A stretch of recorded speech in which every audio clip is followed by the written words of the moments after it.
Hi, I'm Dr. Robin Miller for HealthDay.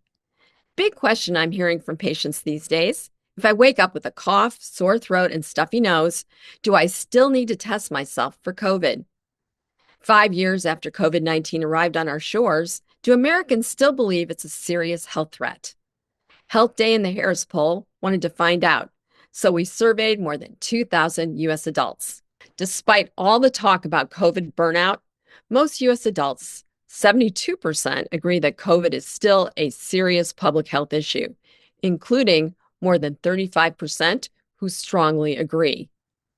Nearly 3 out of 4 people say they would take a test or be tested if they experience COVID symptoms. And if they tested positive, 85% say they would quarantine or avoid others and wear a mask.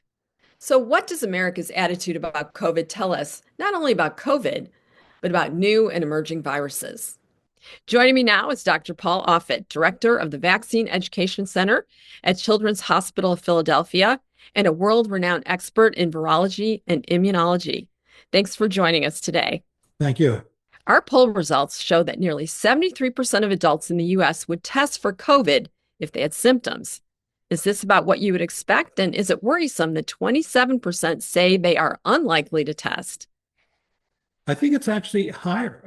That 73% number is higher than I would have guessed. I mean, I think probably a reasonable way to approach this is that if you have respiratory symptoms, congestion, cough, runny nose, body aches, you should definitely stay home if you're sick, because you might be infected with COVID or respiratory syncytial virus or influenza virus or apparent influenza virus, all of which can kill people, right?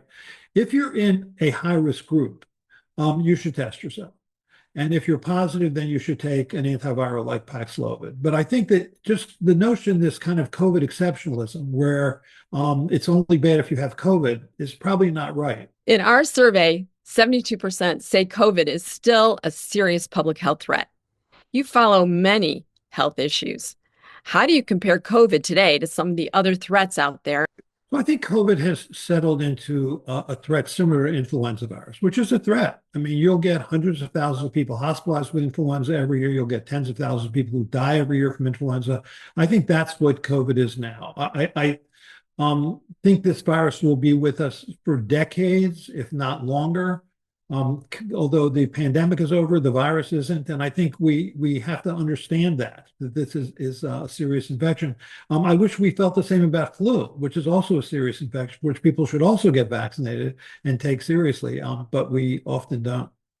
The CDC currently recommends COVID vaccines for everyone 6 months and older. Do you agree with their recommendation?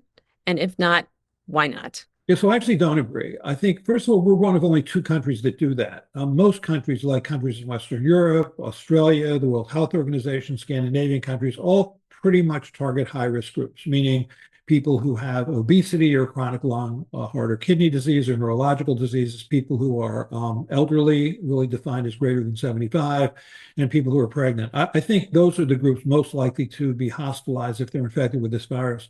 I think with us, it's more of a messaging issue. I think that the thinking is that if we recommend it for everybody, then those high-risk groups are more likely to get it. But I mean, we do have other targeted recommendations. I agree with most other countries in this world, which is we should target high-risk groups.